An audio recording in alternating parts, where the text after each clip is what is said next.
buenas noches, amigas y amigos. Bienvenidos una vez más a su encuentro con Jordi por su canal 29 de Teleuniverso. Agradecidos una vez más y emocionados de que esta noche nos acompañen en una nueva cita. Veamos qué tenemos para todos ustedes en el día de hoy.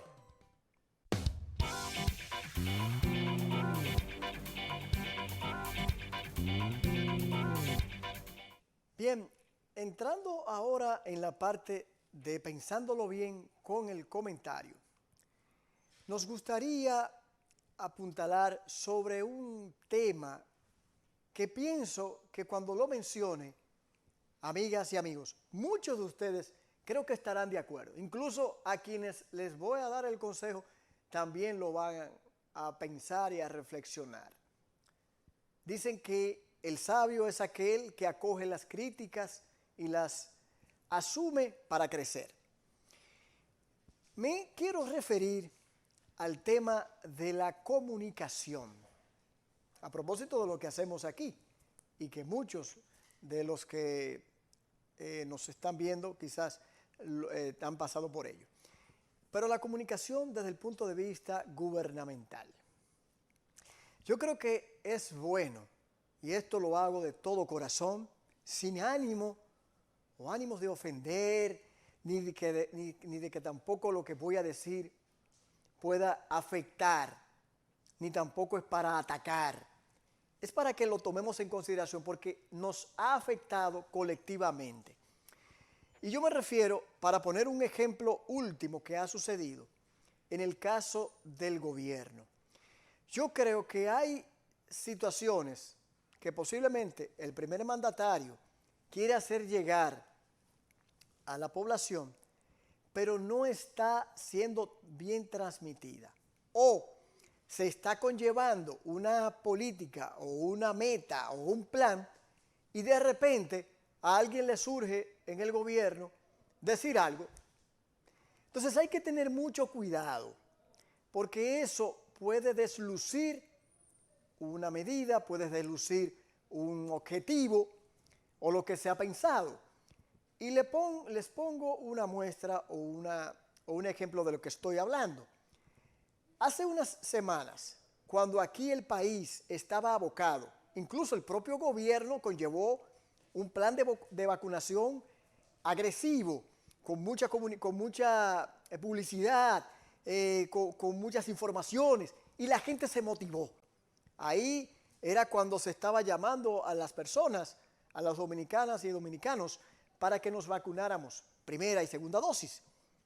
Y se notó el ambiente de que la gente estaba en eso, a nivel nacional. E incluso ese fin de semana se pudo notar que en los diferentes municipios las informaciones que se vertían eran positivas.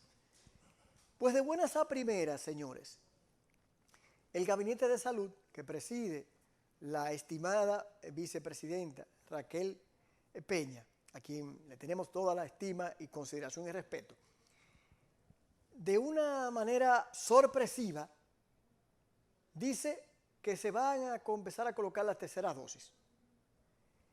Eso ni fue pensado, o eso fue lo que se interpretó, no fue analizado. Para dar un anuncio de esa naturaleza, usted tiene que tener ya detrás o para reforzar eso, ¿de dónde lo saca? ¿Cuál es el elemento que usted ha tomado en consideración? ¿Cuáles son los números? ¿Cuántas personas que usted le diga le puede explicar? Bueno, aquellos que tengan la primera o la segunda, el refuerzo debe ser la manera para terminar de contrarrestar a este virus. Pero en el momento que se dijo, había gente que ni se había puesto la primera, mucho menos la segunda, y estábamos estábamos buscando la manera de que la gente pasara a la segunda dosis. Entonces, ese es un ejemplo de lo que no debe pasar a nivel de comunicación, a nivel de lo que usted quiere transmitir. Que se note que haya una correlación de un plan con lo que se está hablando. Entonces, yo creo que la parte del gobierno debe tomar en consideración este tema, porque no es la primera vez. En el pasado se había dado en tiempos atrás que, por ejemplo, se cambiaba el toque de queda y el mismo día se anunciaba. Eso no ha vuelto a ocurrir, que yo recuerde, pero le estoy dando ejemplos de cosas que sí han pasado, que sí han sucedido. Hace poco, también el ministro de Educación Superior indicaba a la salida del Palacio Nacional de que para entrar a las universidades en agosto, o para estar en las universidades en agosto, tenían que tener los estudiantes vacunados. Pero estamos en julio, ya lo que queda de la universidad es poca cosa. Si usted da una información así, que no ha sido ni siquiera ponderada, que usted no ha hecho una rueda de prensa para eso, usted desvirtúa, usted desinforma en vez de informar. Porque lo que debe ser es que para el mes de septiembre y ya llegando el mes de agosto o a mediados, se haga una información adecuada, ponderada, analizada, con números, estadísticas.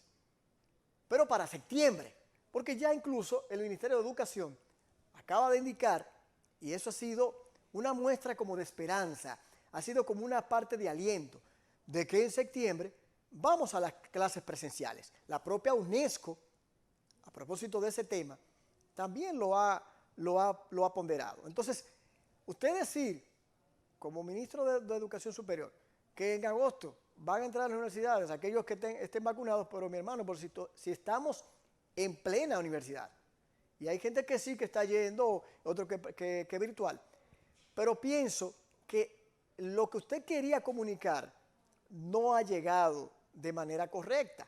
Entonces tenemos que tener cuidado en ese manejo de la comunicación.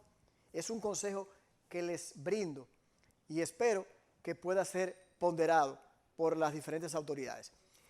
Pasando a otro tema rápido, señores, miren cómo cuando hay un movimiento y como las cosas comienzan a cambiar con relación al aspecto del Ministerio Público, ahora vemos que es constante la información y la población por recibir y estar comunicado con relación al caso de los diferentes casos de corrupción. Eso no es malo. Eso nos va creando una cierta cultura que no estábamos acostumbrados a mirar cómo aquel o cómo aquellos que son imputados, que demuestren injusticia o que busquen mantener su presunción de inocencia y el Ministerio Público buscar derribar esa misma, cómo nos estamos acostumbrando a estar en ese ambiente, porque estábamos acostumbrados a lo diferente, a que la impunidad fuera lo que primara, o que si se hablaba de algún hecho, simplemente se quedara en el olvido. Yo creo que esas son de las cosas positivas que hay que mencionar y que hemos visto toda esta semana. Finalmente,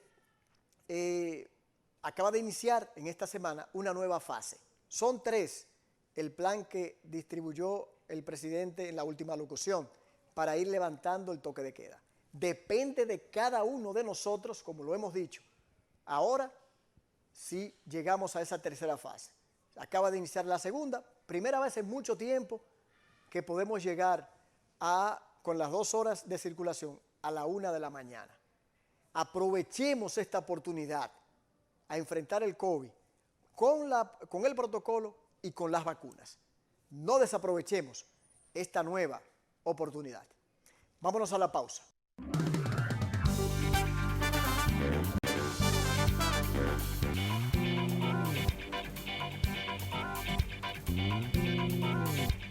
Amigas y amigos, nosotros tratamos de ser lo más variado, buscar ese personaje, ese hombre o esa mujer, dependiendo de una fecha específica, de un momento importante.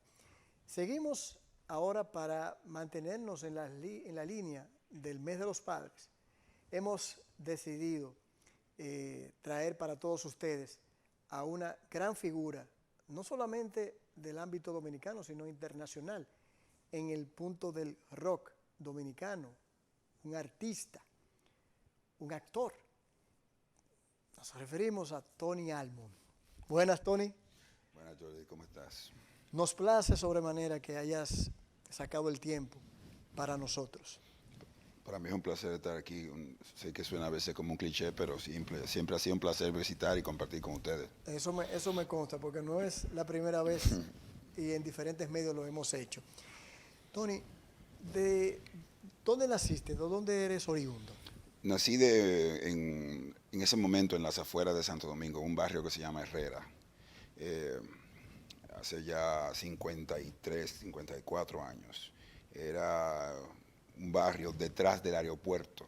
La mayoría de los aeropuertos del mundo se hacían en las afueras y en el aeropuerto de Herrera no era la excepción. Y ahí crecí hasta los 15 años, donde mis primeros pasos los di y obviamente mi forma de cómo moverme ha sido por eso, a través de la historia de un barrio pequeño. ¿Cómo eras de niño? Yo fui el mayor de 3 hijos, o sea que obviamente mis padres me inculcaron la idea de que yo era el mayor y que tenía que dar el ejemplo a los demás. Era un peso muy grande, pero me debatía entre poder ayudar a mi mamá con los deberes y escaparme y hacer travesura por ahí y aprender a jugar basquetbol y cosas por el estilo. Pero básicamente eso es lo que hacía, me la pasaba entre haciendo eso y jugando hasta con mi mamá, porque como ella me enseñó mi primer juego, me enseñó ajedrez, bola, una cosa muy diferente, ¿tú ves? Me hizo mi primera chichigua. Y eso era más o menos lo que yo era, el mayor, no podía hacer mucho de ese arreglo, pero básicamente ahí fue que empecé a empezar los juegos en la calle y cosas de eso. Pues entonces estabas más vinculado a tu madre que a tu padre. Sí. Lo que pasa es que el cuadro familiar que yo tenía era que mi papá era el proveedor. Ya. Entonces yo pasaba más tiempo en la casa. Claro. Aunque sí teníamos una imagen de nuestro papá siempre presente y demás, pero la forma, mientras vamos creciendo, la primera cosa que hacíamos que nos daba la formación humana básica era mi mamá. Y papi era el tipo que nosotros nos acercábamos a preguntarle qué significaba tal palabra, cosas por el estilo. Y así mismo, mi formación, digamos, intelectual viene mucho de mi colaboración con mi papá, y lo emocional, lo artístico y todo lo demás tiene que ver con mi mamá. ¿Y qué querías ser ya de niño? Bueno, igual que la mayoría de los dominicanos, yo quería hacer lo mismo que mi papá. Mi papá tuvo una historia muy interesante porque mi papá jugó béisbol profesional y jugó con los Piratas de Pittsburgh y con el Licey. Yo sé que estoy en tierra de las águilas, pero vaya. Yo soy liceísta por default. No, por origen. Exacto, por la sangre. Por default. Sí. Entonces, mi papá fue uno que también creció en el barrio que donde yo nací, pero obviamente con muchísimas limitaciones, donde la gente hacía trabajos manuales y el béisbol fue una salida en ese momento. Wow. En aquella época era un buen empleo, pero no era algo que era para cambiarte la vida. Y él jugó muchos años AAA. En un momento dado, con lo que se le pagaba, él veía que no subía de que las grandes ligas y decidió retornar al país y retomar sus estudios que lo había dejado en cuarto de primaria. Entonces él cogió intensivos, y en 2 años él terminó el colegio y la universidad, y el high school, perdón. Entonces se inscribió en la UNFU, que era en ese momento una universidad novedosa, fue de los primeros que se inscribieron ahí. La Pedro Enrique Sureña. La Pedro Enrique Sureña. Y ahí se graduó.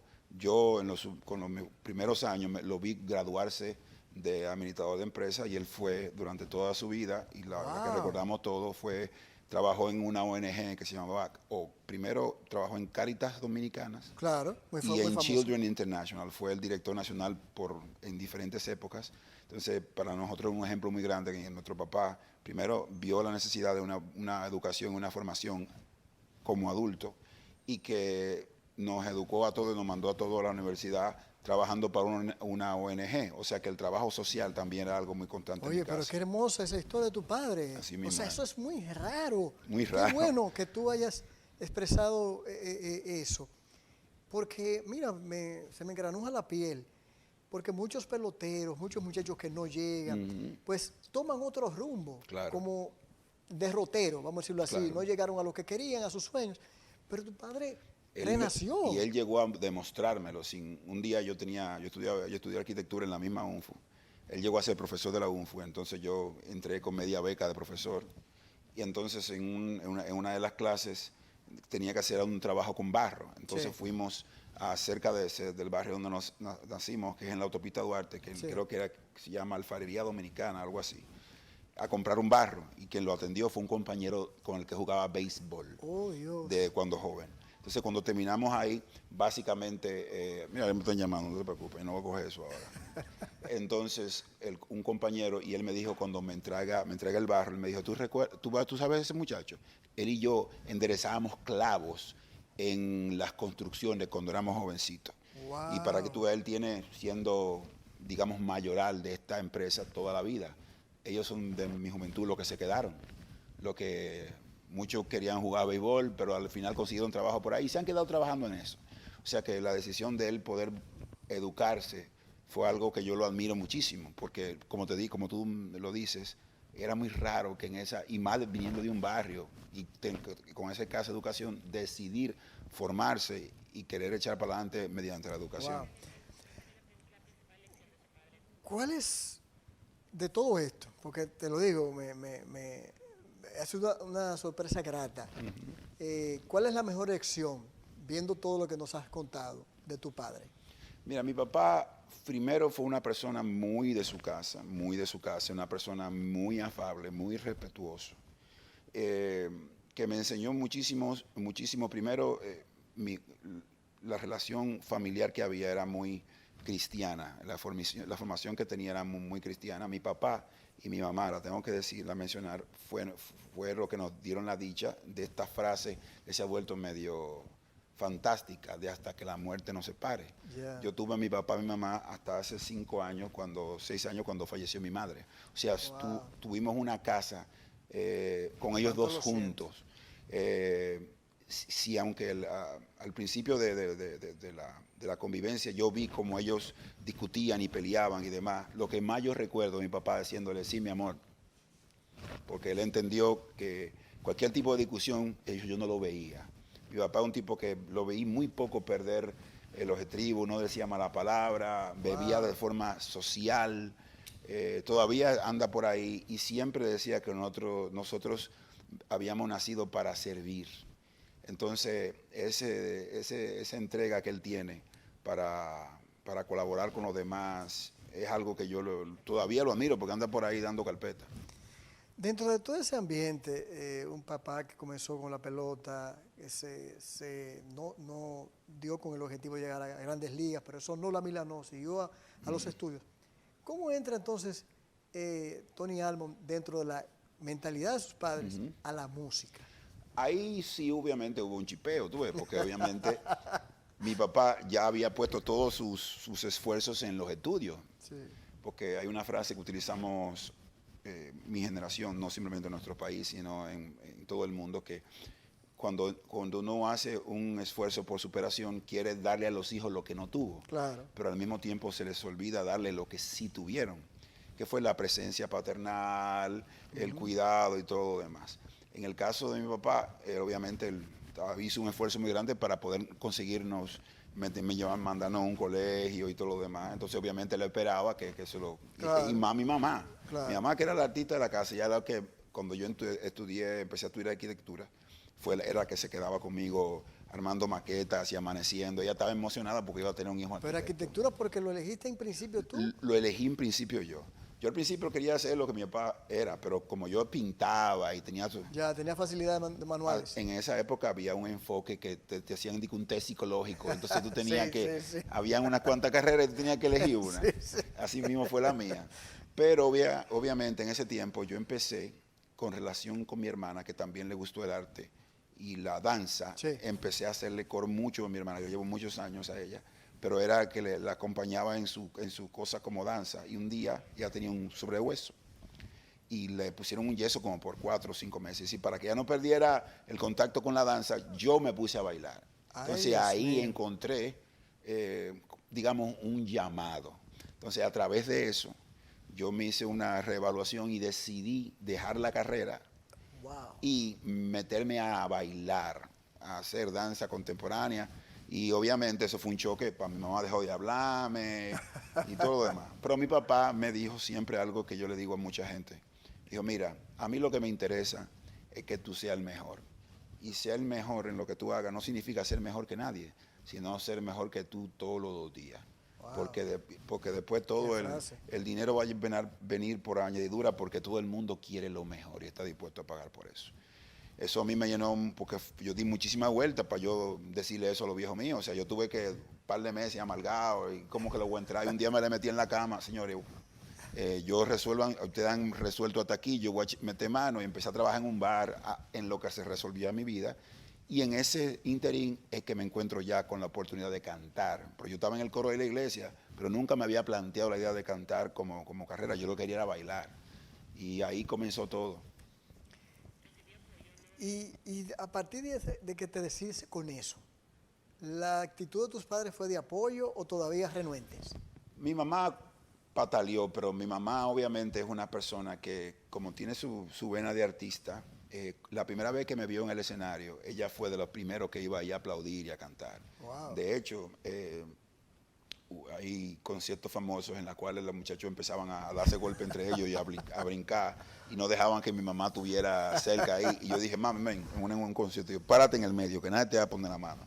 Y así lo mismo, se paró ahí, y los muchachos se fueron a brincar para allá atrás. O sea, mi mamá siempre era en el momento en que ella fallece, entre las cosas que pasan en mi casa, es que un día me llama mi papá y me dice, mira, aquí están todos los recortes de periódico de tu mamá, ¿tú lo quieres? Y los discos de mi mamá, porque mi mamá me compró todos los discos.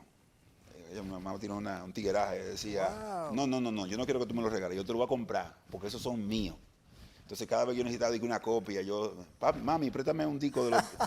y después al otro día estaba, mi disco. ¡Qué bien! No, es que yo me lo compré, son míos. Entonces hasta yo heredé los mismos discos que le vendí a mi mamá, por eso, porque ya apoyaban mucho lo que nosotros hacíamos. Y mi papá, obviamente, era la persona que siempre, desde que yo hacía deporte también toda la vida. Sí. Y fue de las personas con las que yo aprendí el trabajo en equipo, porque a través del básquetbol, que fue el deporte que yo más practiqué, él me llevaba siempre a la práctica y me decía, tú tienes que poner atención en lo que te diga el entrenador y hacer tu parte lo mejor posible y confiar con tu compañero. Eso posteriormente me ayudó en este trabajo, porque obviamente trabajo con otros individuos que bregar con gente adulta y otra, eso es difícil. Claro. Pero es la única forma en la cual yo pude aprender cómo lidiar con otras personas con otro temperamento, claro, y otras educaciones y demás. Claro.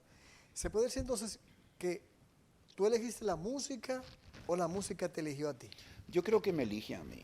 Lo digo porque de alguna forma que yo no puedo explicarlo. Mis padres me decían que había un disco pequeño que mi papá tenía. Mi papá estudió, luego de que se graduó, cogió un curso, tomó un año y se fue a Canadá a estudiar inglés. ¿Qué? Y a partir de allá vino con un reguero de discos en inglés, entre ellos de una cantante que se llama Miriam Makeba, y había una canción que se llamaba Pata Pata. Pata Pata. Así, que yo vivía cantándola y yo no entendía lo que decía. Y yo siempre, mi papá me lo recordaba, porque yo mismo no lo recordaba, pero en principio la música me activaba algo en el cuerpo que yo no podía describir. Yo aprendí a bailar mirando a Johnny Ventura en el show de Johnny Ventura. Oh, Dios mío. A mí nadie me enseñó, pero yo aprendí mirando al caballo en televisión. Canté una canción de Camilo Sesto una vez en un concurso, yo estaba en cuarto curso y a mí nunca nadie me enseñó a cantar. Pintaba muchísimo con mi madre, o sea, tenía ese tipo de cosas, pero había, luego del ciclón David, en esa época hicieron un anexo en mi casa. Y yo heredé la habitación de mis padres, entre ellos una vitrola Toshiba, oh, Dios, la cual yo empecé y encontré específicamente una emisora que se llamaba en ese momento Radio Listín en AM, porque posteriormente fue FM, y ponían música americana, como decíamos en aquella época, música americana, y yo dormía con eso. Ay, entonces, a partir de ahí, yo me dormía con la música, que es algo muy común entre todos los melómanos. Después de grande lo habíamos, que se dormía con música. Tanto que yo me sabía todo y no necesariamente sabía lo que estaba diciendo. Entiendo. Entonces ya la música se convierte en algo que era como intrínseco. Yo bailaba y cantaba y era algo así. Entonces yo creo que la música me eligió a mí de alguna forma. Yo nunca pensé incluso que me iba a dedicar a eso. Sí. Pero creo que ya yo la tenía de alguna forma y ha sido mi compañera toda la vida. Qué bien. Bueno, para seguir ahondando en esa parte de tu compañera y de tu compañía, vamos entonces a una breve pausa y volvemos.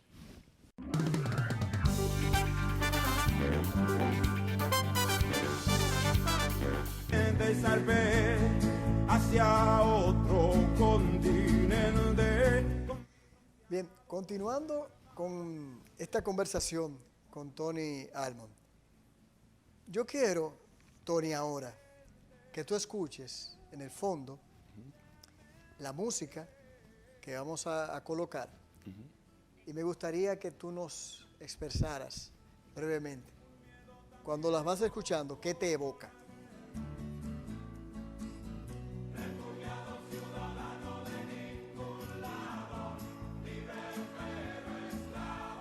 Viajero.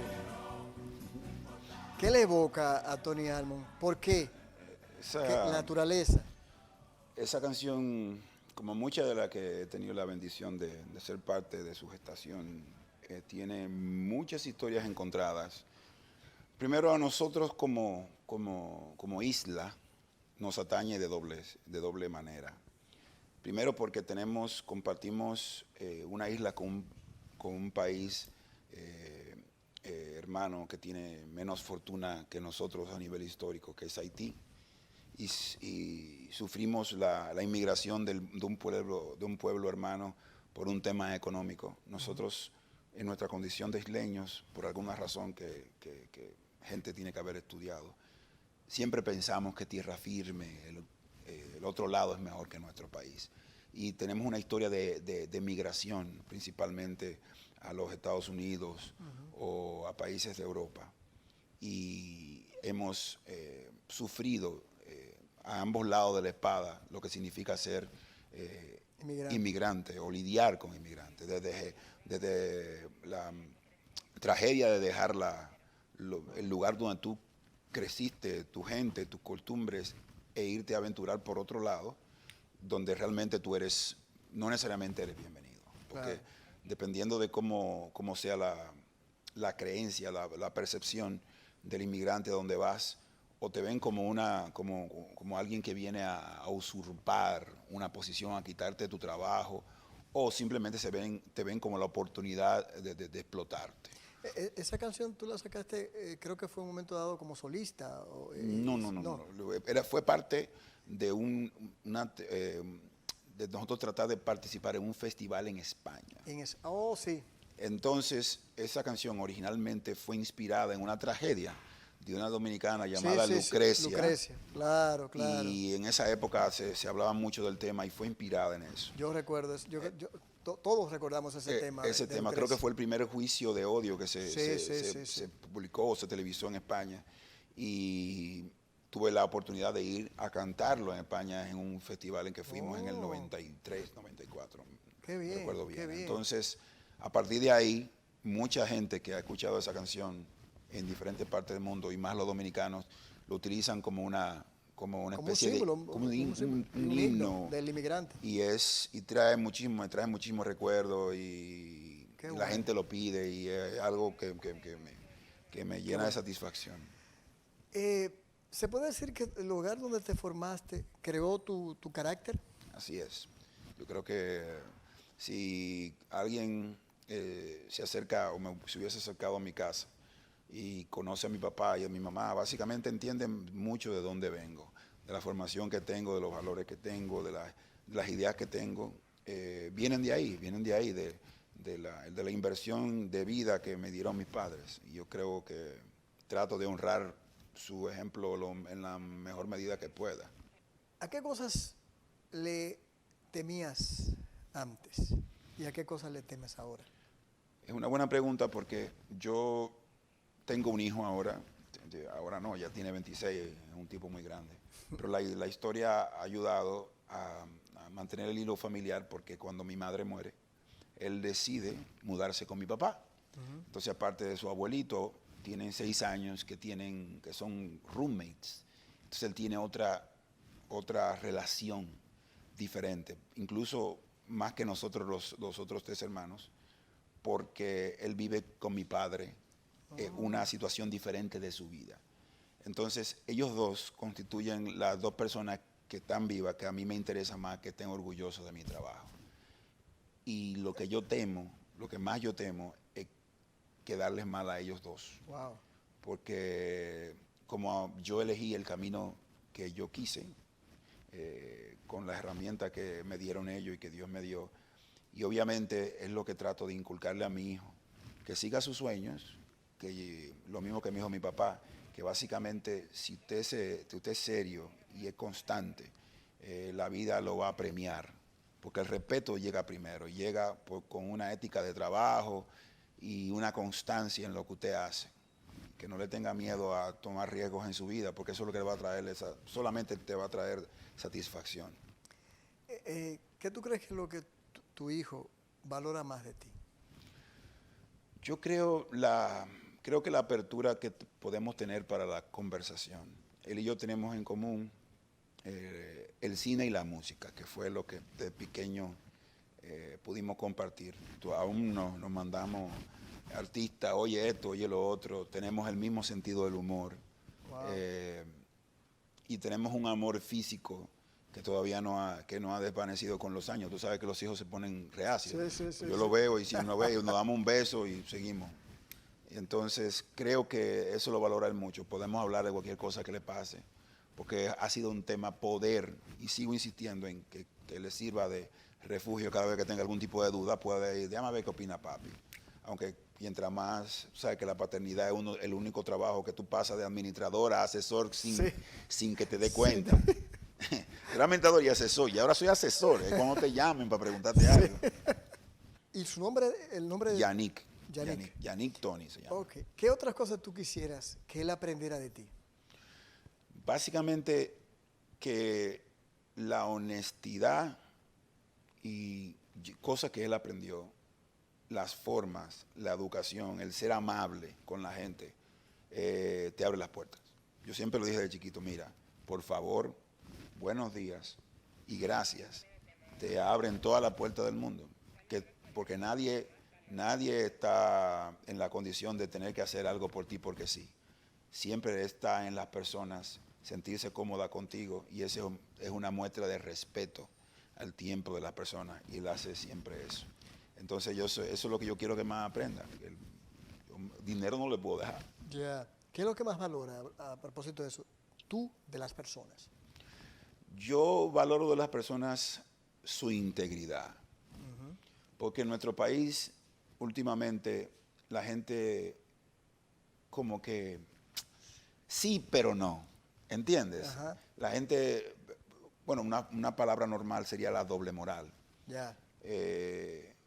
La gente dice que es serio, pero se roba la luz. Yeah. Le gusta que le hablan la verdad, pero hay momentos en que hay que hablar embute. Porque que sí. Entiendo. Ahí somos serios, pero si hay un esquema de corrupción y yo no lo puedo evitar, yo no voy a dejar mi trabajo, yo simplemente, pero no fui yo. Lo auténtico y la integridad. Exacto. La integridad es lo más importante, porque obviamente nosotros, como hay una frase que dice que caras vemos, corazones no sabemos. Pero si tú eres una persona con integridad, es una persona con la que yo puedo confiar. El resto, que yo no veo integridad, simplemente son caras que pasan y que desfilan, y que obviamente uno interactúa con ellos, pero yo no pongo mi confianza en las personas que no tengan integridad, porque sé que en algún momento van a flaquear. Que lo entiendo, porque lo puedo entender, pero no me fío. Entiendo. Tú te puedes, Tony, a propósito que vi en estos días que tú estabas en protesta por discriminación, a propósito del articulado que se mencionó del Código Penal que está siendo conocido en el Congreso. ¿Te consideras tú una persona que ha sido afectada por el prejuicio? Oh, claro, en todos los niveles. Primero, yo en el día que se firmó este programa que tenemos, el Día Internacional del Rock, y yo en ese momento era el único negro que cantaba eso en este país. Entonces era chocante para las personas. Y yo, cuando me di cuenta que era una figura pública, también empecé a mirar a mi alrededor dentro de lo que hacía. Y yo veía, los únicos negros eran Corporán, Johnny Ventura, después ya apareció Cueli apareció. Pero no habían figuras públicas como yo me veía y como yo era la mayoría del dominicano. Entonces empecé a tener cuestionamientos. ¿Por qué los comerciales de cerveza traían gente venezolana, todas que eran caucásicos, y siempre fueron así? Entonces, de ahí para adelante, yo empecé a darme cuenta de por qué eran estas cosas. Obviamente eran por ignorancia. Claro. Empecé a compartir con gente que eran también, que tenían identidades o inclinaciones sexuales diferentes a la mía. Entablamos amistades y hacíamos las mismas cosas. Lo único que nos dividíamos era cómo amábamos a las personas. Claro. Entonces, obviamente, cuando tú ves personas que tú crees que son diferentes por algo que te inculcaron y no conoces alguna, tú creas un prejuicio. La palabra prejuicio es básicamente eso, es que hacerte un juicio de una persona sin conocerlo. Prejuzgar sin saber. Sin saber. Y la discriminación es básicamente miedo. Y el miedo es desconocimiento e ignorancia. Es cierto. Entonces, una vez que tú tienes la información, eso se va tumbando. Entonces, desde pequeño yo empecé a ver cómo eran las personas per se, pero también empecé a ver cómo la gente le tiene miedo a la gente o a lo que no conoce. Entonces, ya yo sabía cómo iba a ser el resto de mi vida, que iba a estar bregando con ese tipo de cosas, porque son de la tendencia del ser humano a tomarse atajos. Jordi se ve que él se ve que, no se ve nada, yo no te conozco. Ese atajo no me va a servir para saber lo que eres tú. Para saber lo que eres tú, yo tengo que tratarte. Por eso una vez tú dijiste eso, no hay atajos para conocer las personas. Exactamente. Qué bueno, interesante. ¿Qué de Toque Profundo, rápidamente, Tony con Toque Profundo, cómo ha sido esa simbiosis? Yo nunca quise ser líder de nada, pero obviamente mi papá me dijo que eso te cae en las manos si tienes las actitudes de eso. El proyecto Toque Profundo, me metió ahí Leo Susana, era su proyecto. Sí, claro. Entonces, en la forma en que se dan todas las circunstancias y van saliendo los miembros originales, de los cuales yo era uno, yo empiezo a tomar una posición mucho más preponderante. Primero porque era el cantante y segundo porque era el que escribía las canciones. Wow. Entonces yo soy el enlace de lo que nosotros hacemos en conjunto con las emociones de la gente, los recuerdos de la gente. Porque las canciones son mías o de Toque Profundo al momento de nosotros componerlas y publicarlas. Luego forman parte de la vida de quien las escucha. Entonces, ahí es donde nosotros nos sentimos infinitamente agradecidos por el favor de la gente de hacer lo que nosotros hacemos parte de su vida. Y así lo interpretamos nosotros como una oportunidad por la que trabajamos todo el tiempo, porque también es un privilegio. De manera breve, Tony, todo este tiempo de pandemia, desde el punto de vista emocional, ¿cómo te ha afectado? Los primeros 4 meses no me afectó bastante porque yo soy una persona que no salgo mucho, vivo metido en mi casa y demás.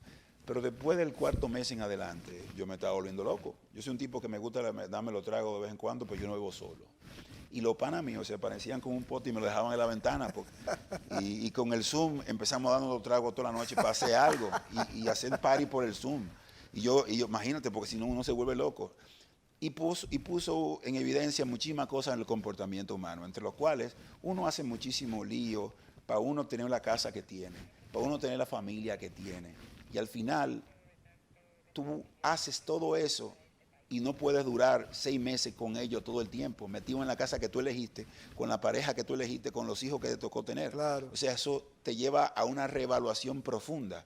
Y en mi caso, que ya yo crié y vivo solo, yo estaba pensando en, Dios mío, mis elecciones de vida son tan frágiles que me la pueden quitar tan fácil. Y obviamente eso ha sido también devastador para toda mi clase. Claro. Si no fuera por el favor de todo el mundo, amigos, demás, no sé cómo mucha gente ha podido sobrevivir. Pero eso me dio una apreciación, primero por mis elecciones, por los amigos que tengo y por lo que hago. Para ir finalizando, dentro de tantos desafíos que tenemos como país, ¿qué desearía Tony Almond para República Dominicana? Es una pregunta tan amplia. Yo siempre sueño, esto es digamos, una locura, pero yo lo que entiendo que muchas de nuestras luchas, como hay una canción que se llama Mi País, que habla de muchísimas de nuestras idiosincrasias que no han variado en el tiempo. También nuestras carencias gubernamentales no han variado en el tiempo. Claro. Entonces, eso me lleva a creer que muchas de las cosas que nos atañen no han sido superadas porque no hay una intención ni gubernamental, ni educacional para superarlas. Los partidos que llegan a la presidencia son extraídos del seno de nuestro pueblo y de una idiosincrasia que cojea mucho en la educación. Entonces, lo que hacemos es que el sistema es el que está complicado. Sí. Entonces, si todos los partidos son lo mismo, no hay opciones en que la forma, como tú sabrás, en el momento en que este programa salga al aire, hay muchísimos líos con figuras gubernamentales presentes y del pasado gobierno, sí, por lo mismo. Y aunque es la primera vez que vemos tantos juicios, yo espero, primero, que haya encarcelamientos, que los que sean culpables de verdad sean culpables, entiendo, porque es la única forma de que la corrupción se detenga un poquito, que la gente lo piense más, porque la corrupción que vivimos en la calle, los asaltos y demás, es porque la gente no ve a personas con poder siendo juzgadas por sus errores. Y si ellos dicen, bueno, si fulano de tal que está allá arriba no le pasa nada, pues entonces yo me la voy a buscar en la calle. Pero si caen presos los ricos, los poderosos, digo, ok, y yo que no tengo nada, pues entonces déjame yo tratar de buscar un trabajo y a buscármela como yo puedo. Eso es lo que yo quisiera, que el sistema cambie para bien. Tony, la verdad que todo lo que acabas de decir ha resumido la esencia de lo que mucha gente, al verte y escucharte, está expresando. Sin mucho preámbulo, pero muy directo. Mi admiración para ti, por tu familia, tu educación, tus sueños y tu manera de pensar. Muchas gracias por la invitación. Un saludo de Kobe. Ya tú sabes. Uno no sabe cómo saludarse, uno va a decir que abrazarse, no sé. Vamos a la pausa.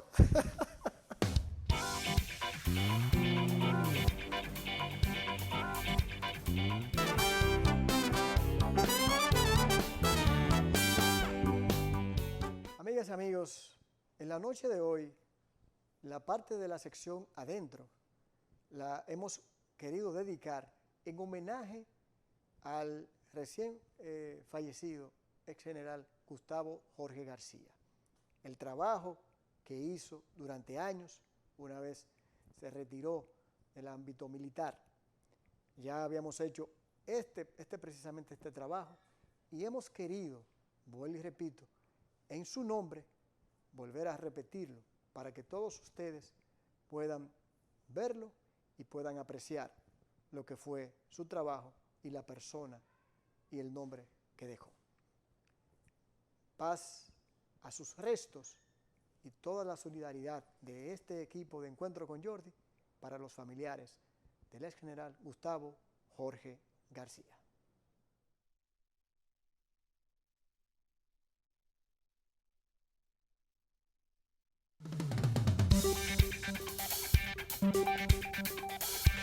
Una torre, un reloj, un lugar que encierra años de historia. Acompáñame a conocer este emblemático lugar de Santiago como nunca lo habías visto. Hoy vamos adentro de la Fortaleza San Luis.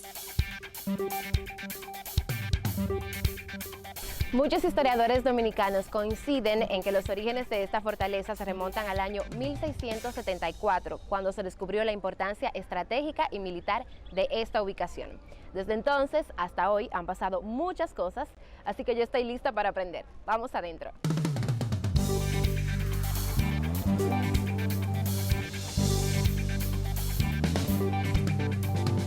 General Gustavo Jorge García, usted ha sido una pieza clave para que hoy los santiagueros podamos disfrutar de este lugar. Gracias por recibirnos. Gracias, estamos a sus órdenes aquí. Primero cuéntenos un poco sobre la historia de este lugar, el origen, el nombre. Sí, mira, el sitio es un sitio estratégico, como usted podrá ver o ha visto.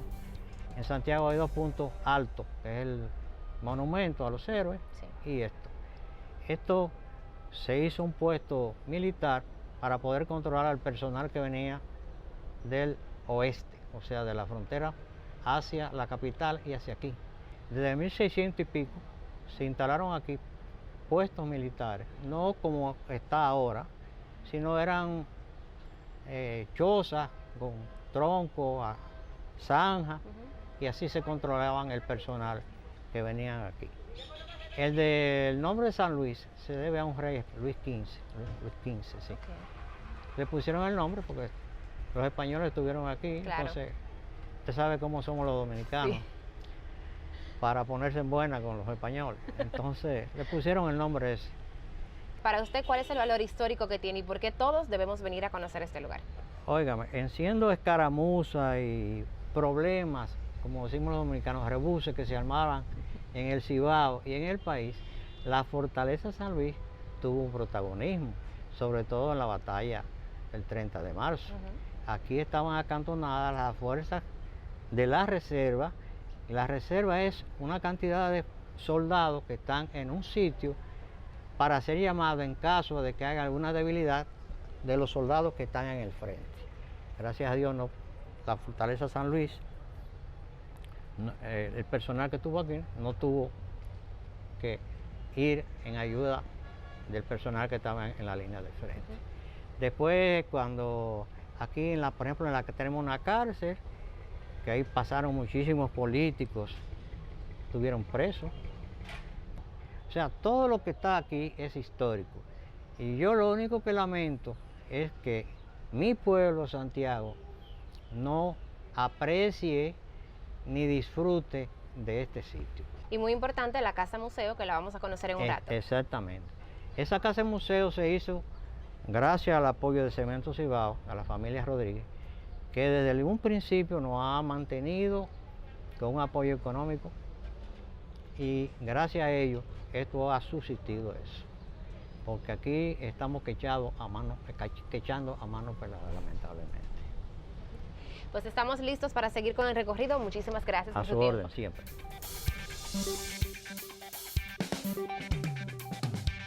El fruto de los trabajos de remodelación, ideados por el general García y respaldados por el fenecido empresario don Huáscar Rodríguez Herrera, nos permiten hoy disfrutar de un museo cultural rico en historia y diversidad, que retrata nuestra identidad desde la pintura, la música, la escultura y el folclore.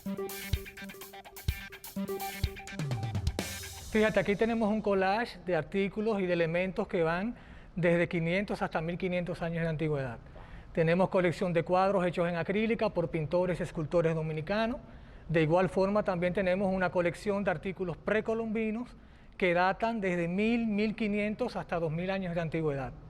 De igual forma también tenemos colección de armas, metralladoras, artículos líticos también, colección de monedas de todos los países del mundo, incluyendo los 5 continentes. Tenemos artículos de carnaval con elementos también históricos que corresponden con nuestra cultura y con nuestras costumbres. Y de igual manera tenemos colección de artículos religiosos, colección de artículos de la era de Trujillo, que datan desde 1930 hasta 1961, y colección de espadas y sables franceses castellanos por igual. Perfecto. ¿Qué te parece si nos das un recorrido por el museo? Sí, cómo no, vamos.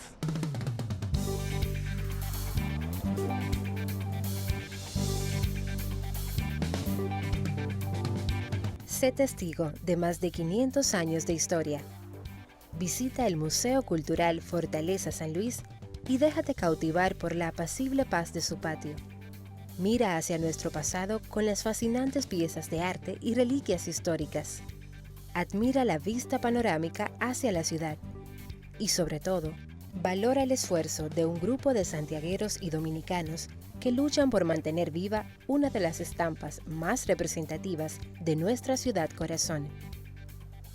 Nosotros nos encontramos pronto en una nueva entrega de Adentro. Todos crecemos para cumplir nuestras metas y juntos siempre lo logramos. COP Médica, juntos hacia adelante, protegiendo tu futuro.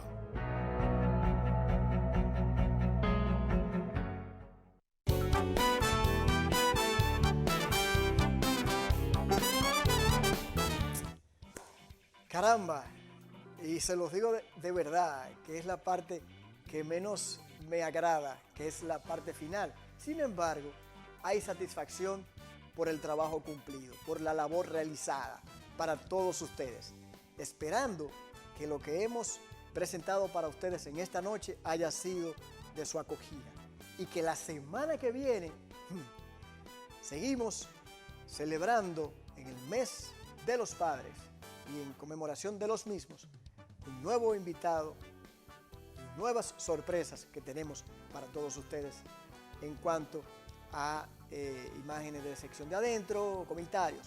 Pero ya esperando que la semana que viene nos acompañen en una nueva cita de Encuentro con Jordi por su canal 29 Teleuniverso. Muy buenas noches.